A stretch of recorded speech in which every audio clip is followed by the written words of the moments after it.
What is up, YouTube, and welcome back to another episode of Oxygen Not Included Season 3. On the second asteroid, I am ripping out the floor. The floor that you see that's built by default and by the game, you can't actually replicate. And I like to try and make a match.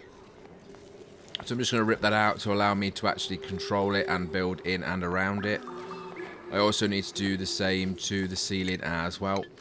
And flatten it out a bit, not only because it just looks better, but also because it helps the gases move. So these, the way they build them with the high points, that'll obviously catch things like hydrogen and stuff, which is useful, but you want it to be flat so you can try and guide it somewhere at a later date.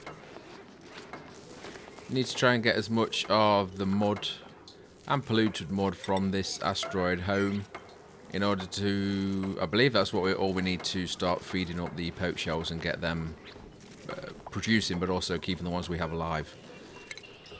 Then using the shells that they shed, we can use the lime to make steel. Now steel, I haven't built the setup for that yet. We've obviously got the setup for the cooling of the refinery, but the steel one, I'm going to probably overbuild it.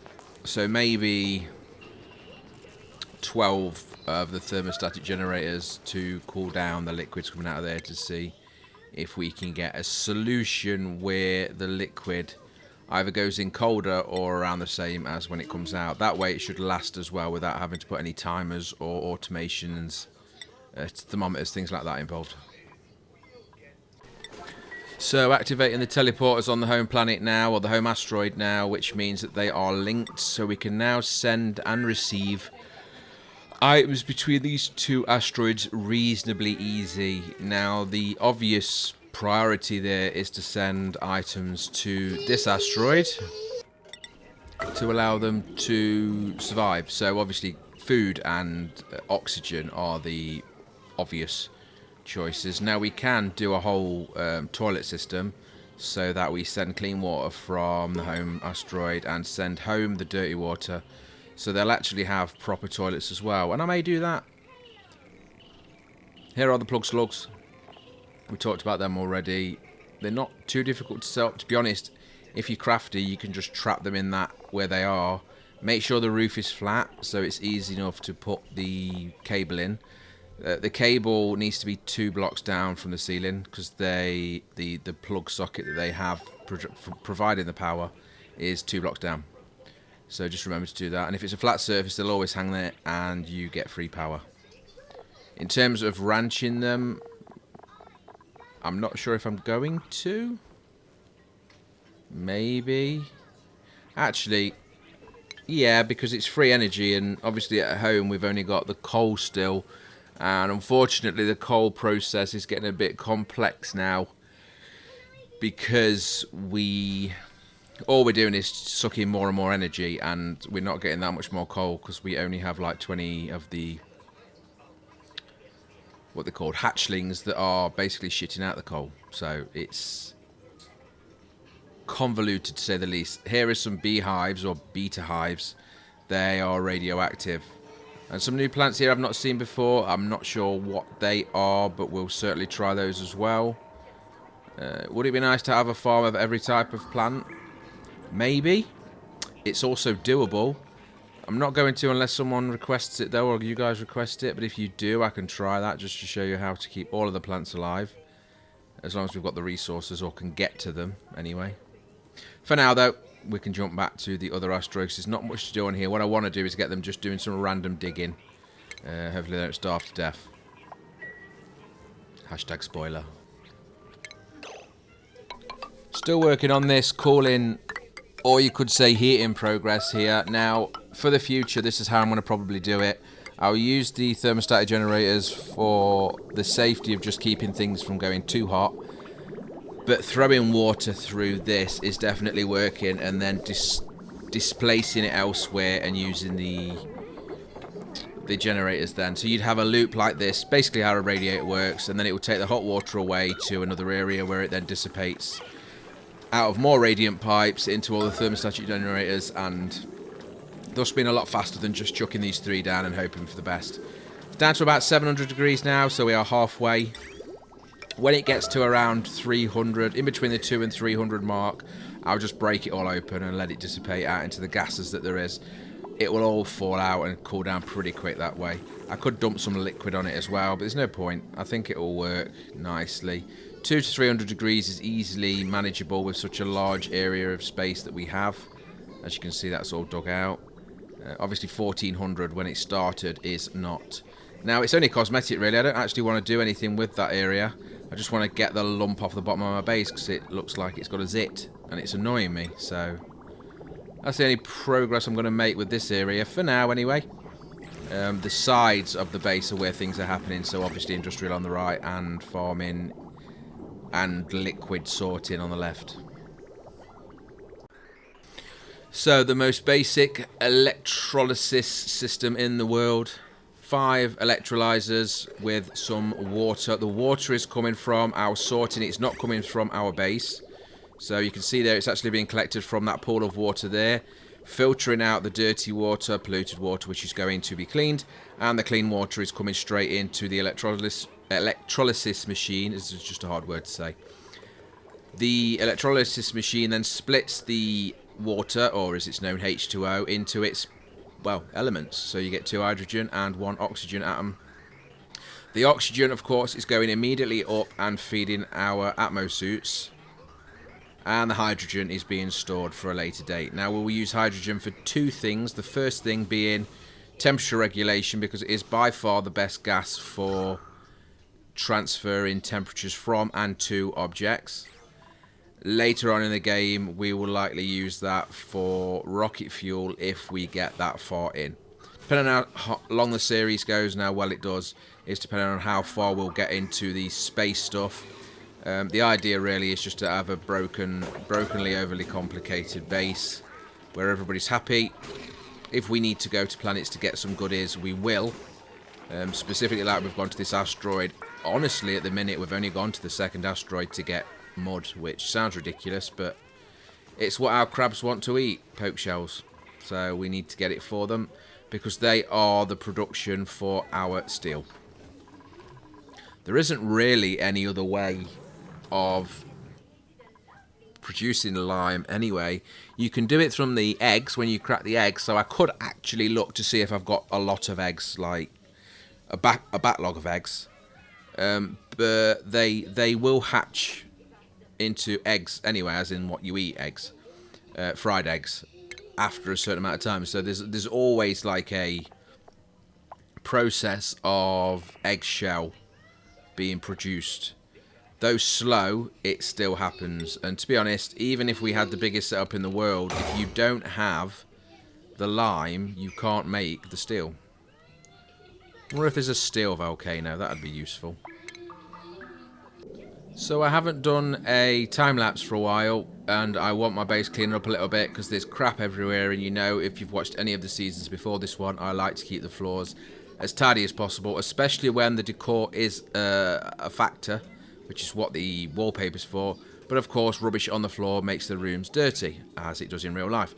So let's just give that a quick buzz and clean up as much as we can. There's 1,700 items to pick up. Let's see how far we can get.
So the answer is just about half. Could have been worse. Could have been better. Either way, it's better than it was, so we'll go with better and be positive about it. Few issues in my mushroom farm. And again, remember that the mushrooms are our actual source of food, or fried mushrooms as they end up being. Not very complicated. But there's other things to deal with before we get fancy complicated foods. More research completing, and I think we are pushing towards the fancy research now, the level 4, which requires the discs, the floppy disks. At that point, we'll probably get a little bit stuck because we won't have enough discs to do everything. So we'll have to be selective there, as opposed to where I kind of be less selective on the ones before. I am selective, obviously, but then when I've got nothing that I want, I just basically research everything, which you can't really do with the 4th level of research, because you will only usually get around 80 to 100 discs from your home asteroid, and you probably need 40 to 50 per research, so you're lucky if you can get 2 items researched. Atmo suits are working nicely. I'm going down now and restricting access. So all of these doors that were originally our gateways that we've been using from the very beginning, or at least beginning-ish, I am now locking these down. Once they are locked, the only way to get to either the left and or right side of the base will be to go to the very top of the base, through an Atmo suit station, so to put on your spacesuit, and then you can do what you sodding like. From this point on, the duplicants will be a lot safer, a lot healthier, and they'll also be able to do a lot more stuff outside of the base because, of course, they can breathe. Always useful breathing when you're trying to work. The next stage to speed up the process a little bit will be the tubes, the travel tubes. Now, you can do them 2 ways. I'm going to try and basically make it so, like, for example, the coal room, the power room, that'll just be a straight through. They won't need to do anything with the spacesuit because they'll be just in and out. There's no point using the spacesuit for that. But the farms, obviously, they'll be in there for a bit longer, so they will need the Atmo suit. And there we go. Atmo suits are running, and the duplicants are coming back. Now, to come back, they obviously don't need to wear one because they're just resets, but to go out, they should wear one, as you can see there. So leaving now, they will, of course, put an Atmo suit on. If they come back with an Atmo suit, they'll take it off. But if they're already out there, they won't. So they won't be able to leave the base now. The only restriction now on workers is if there is enough Atmo suits. Effectively, we have currently 17 duplicants, and there is 2, 4, 6 to the left and 6 to the right. So only 12 duplicants at any one time can be wearing an Atmo suit, and only 6 on each side, which will very quickly become a problem, and I'll need to definitely increase the left-hand side because I've got more than 6 ranchers, I'm sure I have. And they are daily, every single cycle, every single day in the game, they are out there doing something with the animals, whether it be brushing them, grooming them, or feeding them, shearing them, hugging them, and whatever else they do to them. I'm not going to go into that too much detail. But yeah, they obviously need to have an Atmo suit on now. Had a bit of an issue where the Atmo suits were getting left on the floor. Basically what was happening is they can get all the way around, as you can see here, this bit of ladder. So they was leaving them on the right hand side, getting an Atmo suit, coming in, and then they was going across the bottom there, where you can see them going like this, and then up the ladder, and then back in on the left hand side. Well, if that's full, then they just drop it on the floor. And if it's dropped on the floor, they're a bit of a pain in the backside when it comes to putting them back where they belong. So then the right-hand side path didn't have as many Atmo suits as I set up.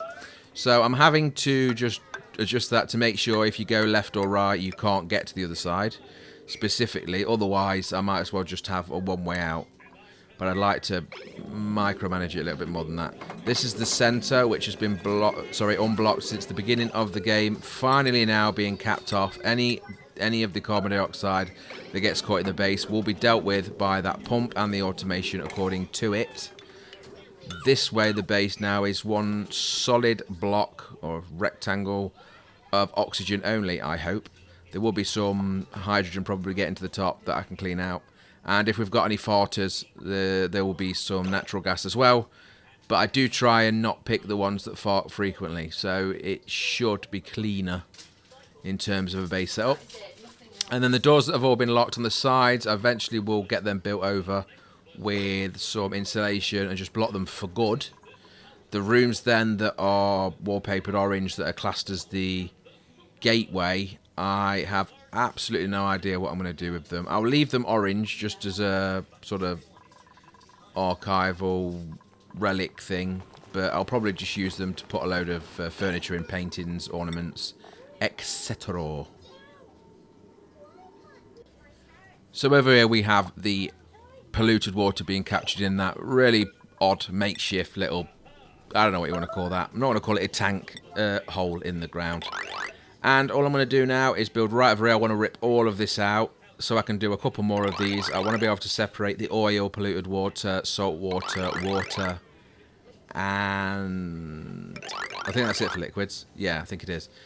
Because obviously as we get further down here, you'll see we start to get into that really hot biome that you would normally see on the bottom of an asteroid, but actually because of how this map is designed, it is on the left-hand side, and that is where the oil is. And I want to get that oil so I can start turning it into plastic. As long as it's nowhere near the base and the heat's not going to do anything for me. And now we know we've got those generators that eat the heat for breakfast. I'm happy to give it a go. We can always move on from the Drekos if that works. Now, if you want me to keep the ranchers going throughout, then please do let me know and I will do so. The only problem I'm having at the minute is millwood is the only option. Millwood temperature regulations are pants, and it's in a constant battle for the Drekos and the millwood to survive together harmoniously.